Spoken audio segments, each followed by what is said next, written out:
Three, two, one. What's going on, folks? Your guy Tom again, TG here for Ice Cold Sports. Howdy.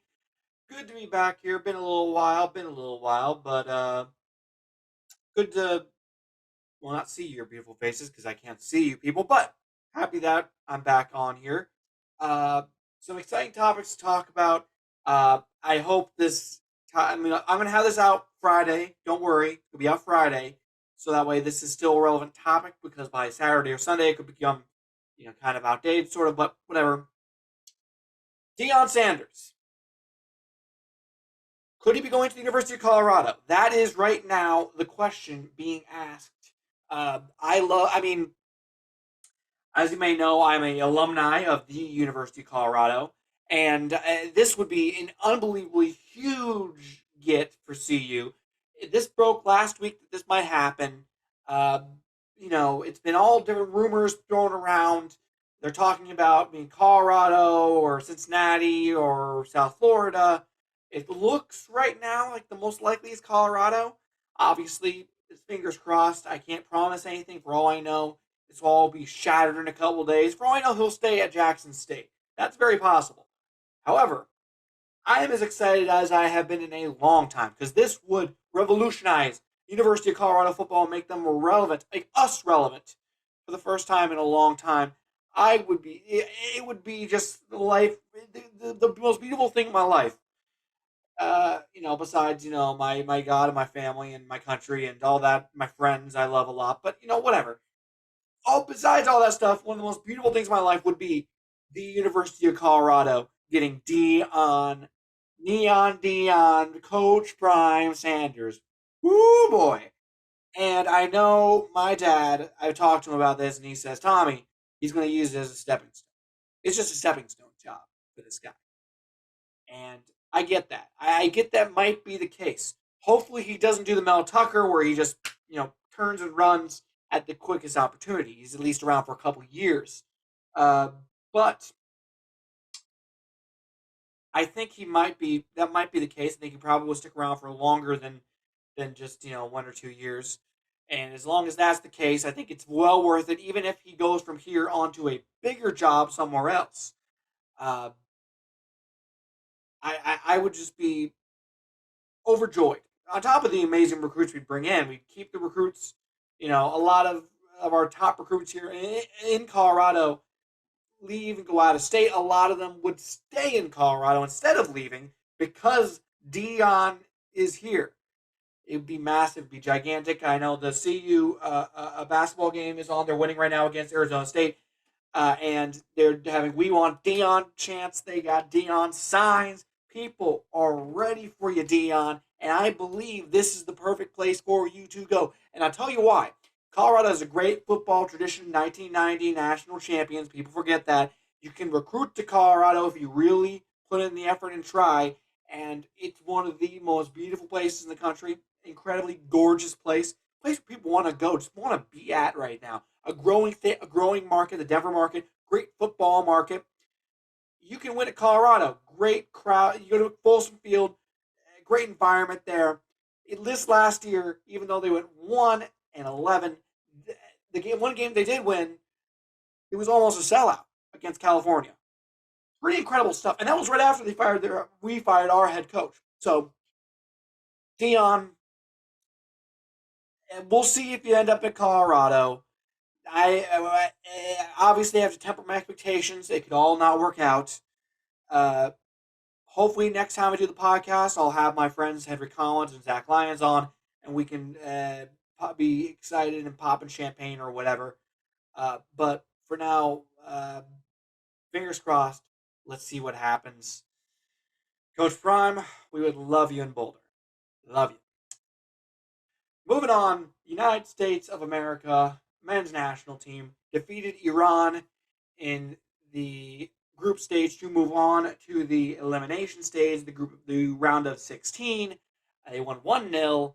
And intense, incredible game if you watched it. U.S. ends up with 2 draws, 1 win during the 3 games they played in the group stage. them and England move on. The United States is taking on Netherlands on Saturday. The Netherlands, the Dutch. Um, it's an exciting time. Uh, First time in 8 years the United States has been in the World Cup, and the first time uh, that they have made the group of 16 since that time as well. They've made the last two times of the World Cup. This will be the third time in a row. This is going to be an interesting matchup because Netherlands has the scoring power the United States has not shown so far. The United States only has 2 goals in those 3 games. 2 goals. First game was 1-1. Second game was 0-0. Third game was 1-0. Well, the Netherlands has 5 goals to their credit right now. However, it is important to point out how good defensively the United States has been, especially behind or in front of the goal. Uh, I mean, just a shout out to Matt Turner. I mean, he didn't start playing soccer till high school, and then he plays at a small college. Ends up on the not top 10 on Sports Center at that small college, and then he makes his way to the Premier League. He plays for Arsenal as the goalkeeper, and then he now is in goal for the United States men's national team, and he has been sensational so far. The 1 goal he's given up, he's only given 1 goal during this World Cup so far. That 1 goal was during a penalty kick, or yeah, penalty kick right in front of the goal, extremely hard to defend. But that's it. In open play, nothing. He has been locked down, spectacular, including some really nice saves. So that's one thing to watch out for. If the United States can find their way to just getting in the goal, it makes all the difference in the world. Because right now they've been just rocketing goals past. They've not had the touch on the ball. The United States. This is a quote from my good friend, Mister Zach Lyons. Many people say he's a great friend. A great friend, Zach Lyons. The United States does not have a true striker on the squad. Um, but the United States, if we can just kind of get things going, Pulisic obviously scored the only and winning goal uh, last game, and then he had internal bleeding. Apparently, he said that he was pissing red, white, and blue, and it was it's patriotism. No, it's internal bleeding. Well, yeah, that makes sense. But if you've seen the photo from him in the hospital room, he says he's going to be ready to play on Saturday. That man's a badass. He is the face of American soccer. I mean, this is an extremely exciting time. I don't know how this Saturday is going to go. The last 2 times I've gotten my hopes up going into the group of 16 round. The United States has been eliminated like immediately. I know they played Belgium in 2014. I can't remember who they played in 2010. I might have to fact check that. But in any case, the United States, I'm excited. I'm excited for U.S. soccer. Hopefully, you can make it on to the quarterfinals. It's called soccer, folks. It's called soccer. The real football we're about to talk about right now, and that's the college football playoff. Moving on to that, officially yesterday, it's happening. College football playoff to 12 teams. The Rose Bowl has agreed. They shifted around the contract. They finally agreed to it. They were going to be left out, and I have mixed emotions. If you follow my Twitter, which you should, at Tommy S. Gahan, you'll see that I said, hey, I don't like this in particular. I don't like this. Now, I'm not saying there aren't good elements to it. The good elements are in a short term level, it's going to be a lot of fun football to be played. A lot of fun football. And you could even say some even more fair national champions. I think that's fair to say completely. Uh, Along with the fact that it's going to make a lot of money for these guys. I mean, from a business perspective, it makes sense. It's going to probably increase some interest in the short term for college football. There's all these good things. I get that. I understand it. However, and this is where it needs to be understood, this, along with conference expansions, is just the eroding of traditions in college football. And you could say, Tommy, you sound like just an old head. You sound like you're just being, old man, waving, angry at the clouds, whatever. And maybe I am. However, college football is not like a lot of these other sports. You know, it's not entirely sensical. You know what I mean? its own crazy, beautiful thing. It's not like pro football, and people don't want it to be like pro football. It's about the traditions. It's about the rivalries. It's about the students. It's about the crazy fans. It's about the crazy stadiums. It's about all these wonderful, crazy, insane things that make college football incredible. And I just worry that a playoff structure like this is going to make it too much of a formalized kind of thing, and it's going to encourage more of these conference movements and making it turning even more into a semi-pro league. I understand with name, image, and likeness stuff, it's kind of semi-pro now, but it just it hurts. It hurts just to see that the good things and traditions of college football. If you could just keep this kind of just, if you could just keep the conferences the way they are, and then have the 12 team playoff and then nothing else, maybe that'd be good. But the direction just scares me that in the near future, college football is never going to be anywhere near the same again. It could be just completely destroyed from the inside out. I don't know. And I might be, sounding alarms a little too, loud here. Maybe I'm being overly ridiculous, but I don't think, it's that crazy. I mean, you see USC, UCLA playing on getting the heck out of Dodge from the Pac 12. You see Texas and Oklahoma leaving the Big 12 for the SEC. These are all things that, are ripping apart rivalries and traditions in the name of money. And now the 12 team playoff is going to destroy a lot of bowl games. Uh, the Rose Bowl will never even be close to being the same again. I get it, it's played as a playoff game every other year right now. But, I mean, when it's not played as a playoff game, it still feels like a traditional, amazing game. I loved that Rose Bowl this last year, Ohio State versus Utah. That was an amazing game, even though it wasn't a playoff game. So I just feel like those kinds of games are going to be gone. It's going to lead to even more small conferences. They're acting like they're going to get the benefit from this. I don't know if they will. I hope they do. I hope they do. It'd be really cool if they did, but I don't know if it will, just because of the financial aspect. Uh, in the long term, the consolidating, just leaving them out in the cold eventually. Couldn't tell you. I don't know. Moving on. Once again, again, uh, 3 out of the 5 topics, four out of the 5 topics are real football, American football. Hugh Freeze, hired by Auburn. I talked about Hugh Freeze going to Colorado before. I talked about Hugh Freeze as a candidate, and I think there are two things that can be true at the same time. Number one, it's a great football hire. It was never about the football really at Ole Miss that got him, kicked out of town. That was never the issue. No one ever thought that was the issue. He beat Alabama 2 years in a row, 2014, 2015, which, I mean, you can count on one hand people who were able to do that. I mean, he did some amazing things at Ole Miss, and then obviously things went downhill fast. Now you could stand up here in not grandstand, but you could talk about morals.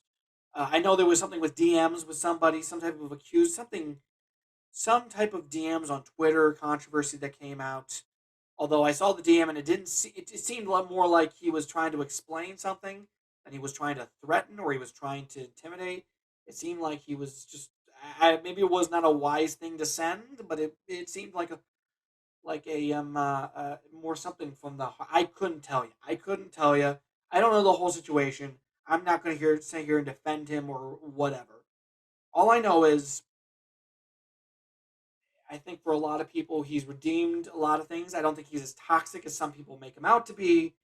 Uh, but I would keep an eye out on it. I don't know if Auburn is going to benefit in the long term or if this is going to become a serious downward spiral for them.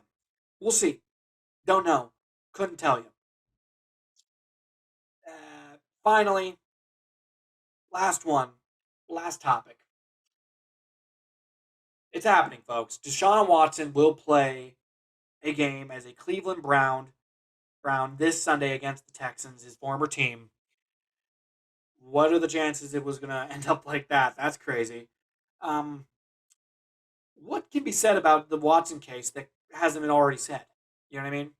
I mean, Obviously, incredible football player. Incredible football player. When he's playing at his best, probably a top five quarterback in the National Football League. Uh, but that's obviously not the first thing that comes to mind.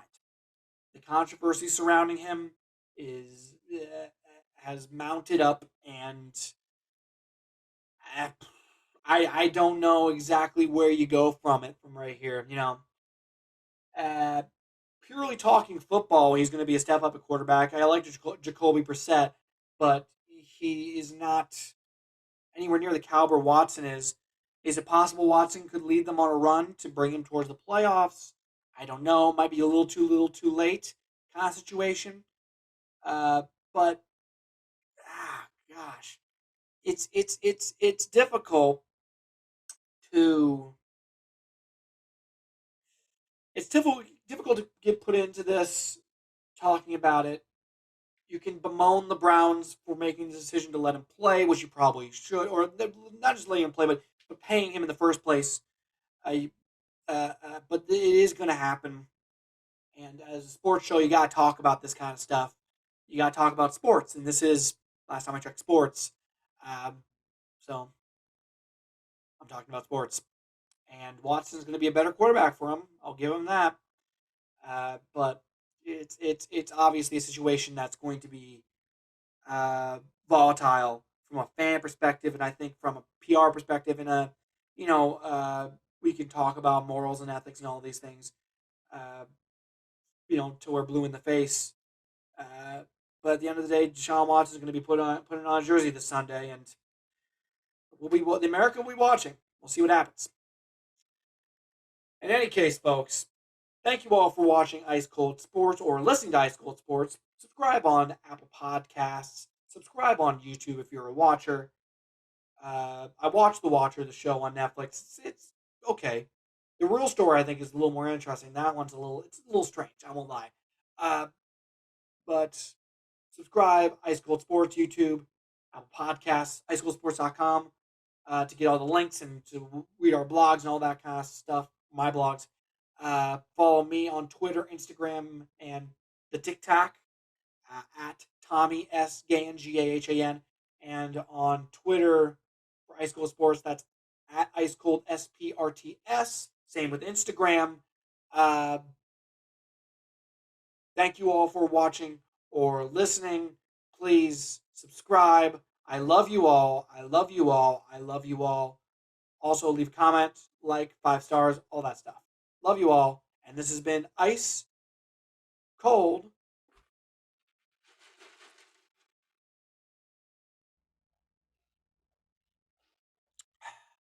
Sports. See you guys.